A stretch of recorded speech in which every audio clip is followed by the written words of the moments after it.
heard the expression, a man's home is his castle? Well, before you do that, you're going to want to hear this. Today, we're going to have a little fun. I am going to give you a 4-question ACT, acquiring your castle test. Now, we're on an honor system. You're going to grade your own paper, no cheating. Are you ready?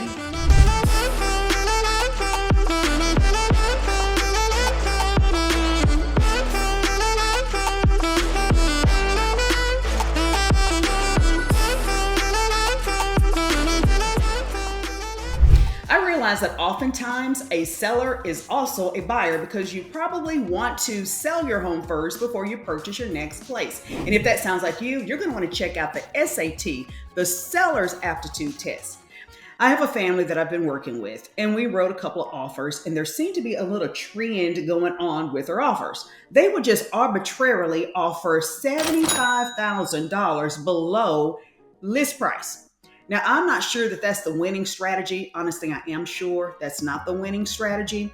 By the end of this video, we will soon realize how well you really know what it takes to purchase your next home, your new castle in today's market. Oh, by the way, don't forget, subscribe below and give us a thumbs up. Now, sharpen your pencil. Let's begin the ACT.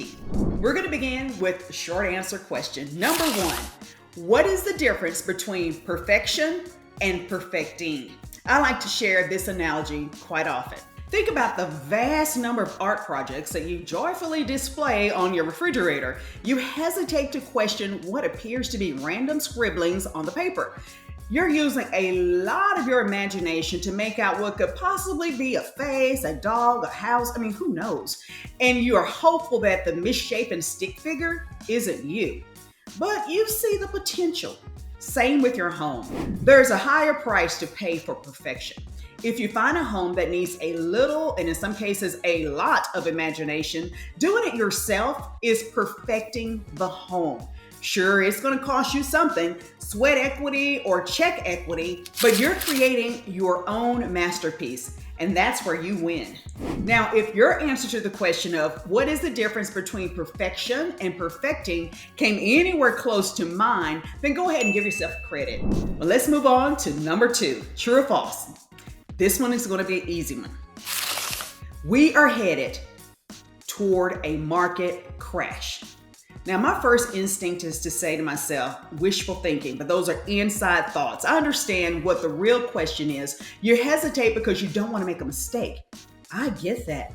But what people are describing as the crash, that happened nearly 15 years ago. And if you think about it, that was a mortgage debacle. You had so many homes for sale due to short sales or impending foreclosures. Well, guess what? Homeowners have learned their lessons. They are in much better shape now. They don't have to give away their home.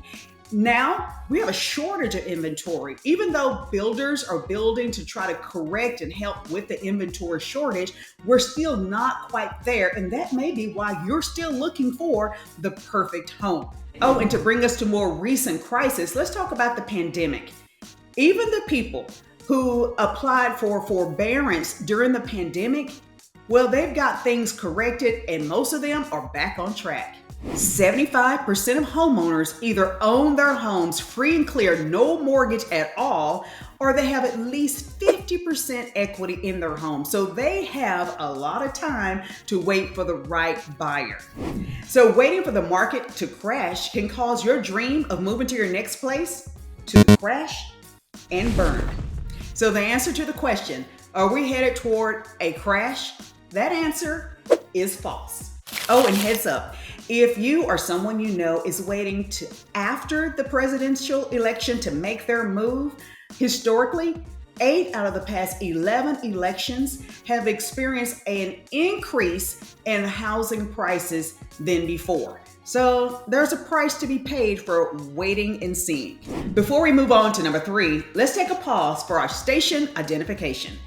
Hi, I'm Tracy Sorrell with the DFW Life, and I help people just like you buy and sell homes in and around our DFW Metroplex. Now, normally I hop in the car and I drive around to share with you different areas, different communities, suburbs, where you might decide that you want to live your life. And if you want to check out one of those videos, go ahead and take a look at one of those that I've done in so many different suburbs.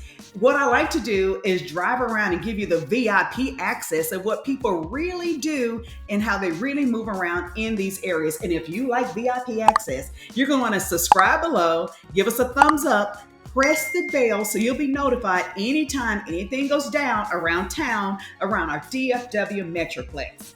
Now, back to the ACT. Number 3, fill in the blank. List 5 areas in your purchase contract that you can negotiate. And remember, you're on the honor system. No cheating.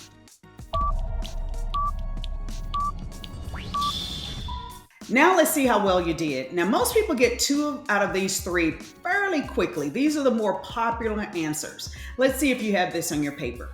The things that you can negotiate are sales price, closing costs, and repairs. Now, those are the obvious ones. Now, the next 2 you may have missed. These are more clandestine. They're not as popular as the other 3. The other 2, closing date and non-realty items. The market is experiencing somewhat of a correction and in some cases a little softening. However, you are not going to be able to run over homeowners as if you are a Dallas Cowboy linebacker. Think of it this way. The seller is still the pilot of the plane, but you as a buyer, you're no longer sitting in coach. You're now the co-pilot. So we're working more cooperatively to get the deals done. In this section, we're going to talk about some new things hot off the press from National Association of Realtors that may change the trajectory of your home buying experience. So this is where you want to grab a snack and come right back. Well, let's tackle the first 3. Let's start out with the first one is the price, because most people realize you can negotiate the price. But here's what I'm starting to see, because the word is out that things are becoming more and more negotiable, is that people are just arbitrarily throwing out numbers at the price of the home in terms of their offer. So my thing, even though things are softening and you have more of an even playing field, don't offer homes that you really are not approved for purchase. Let me share a story with you. I have a family that I've been working with, and we wrote a couple of offers, and there seemed to be a little trend going on with their offers. They would just arbitrarily offer $75,000 below list price.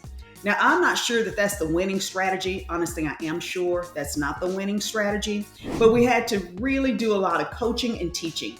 If you cannot afford the home, do not write an offer on the home. The seller is not obligated to reduce their price to meet your need. And I get it. You just want to try it out and see if you can do it. But here's what you're risking. You're risking the seller to reject your offer altogether. And they're not going to necessarily counter with an offer. They're done. Because what you've communicated is that you're not serious about the purchase of their home. Now let's talk about those repairs. You're going to have an option period where you can have your inspections done. And sure, sometimes there are repairs that are needed. But this is where I want you to really lean in and focus. Think of the top, the middle, and the bottom of your repairs for your home. Like a hamburger. The top bun, well, that's the roof. You can't have a home insured if there's a faulty roof. So that's a very important item that we definitely want to negotiate. Now, the middle part, the meat, the lettuce, the tomato, the onion, that is the middle of your home. Your electrical, your plumbing, the heating and air conditioning units, those components of your home. And we're in Texas. That air conditioning unit better work like a charm. And then you have that bottom bun. Well, that's your foundation. Clearly, you have to have a solid foundation for your home. So those are the components that are extremely important that we want to go to bat for you as your advocate to make sure they are taken care of. Now, let's talk about the more trivial things that we run across buyers asking for. Remember, it's not a punch list. We got to focus on what's really the main thing to get this to move forward to closing. So if it's something that's minor, cosmetic, listen. Load up the car, go to Home Depot, or go to somewhere where you can buy your own caulk. You can do some of the things yourself because you don't want to win the battle and lose the war.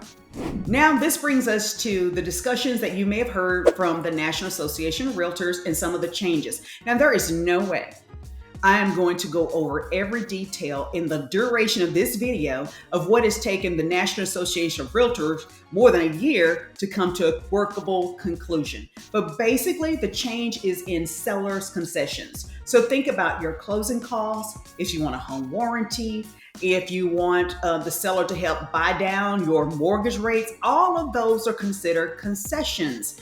Today, we're going to just do a lump sum, a big number of concession. Maybe it's $10,000 of concession. And the seller is basically saying, take this lump sum, divide it however you want to, but this is all we're doing. And in some cases, you as the buyer may be asked to help pay for your buyer agent. And there's a lot we can unpack. And really, there's nothing new about it. What's new is how some agents are disclosing and explaining it to a way that you as a consumer understand it. Now, if you have any questions, and I know your signals went up when I said possibly paying for your buyer agent, don't worry, don't panic, don't break out in a cold sweat. What you're going to do is just give me a call, comment below, and we'll sort all of that out, and I'll do a one-on-one and explain it to you in greater detail. And our last two things, the one that a little bit more clandestine that you may not have gotten on this quiz is the closing date.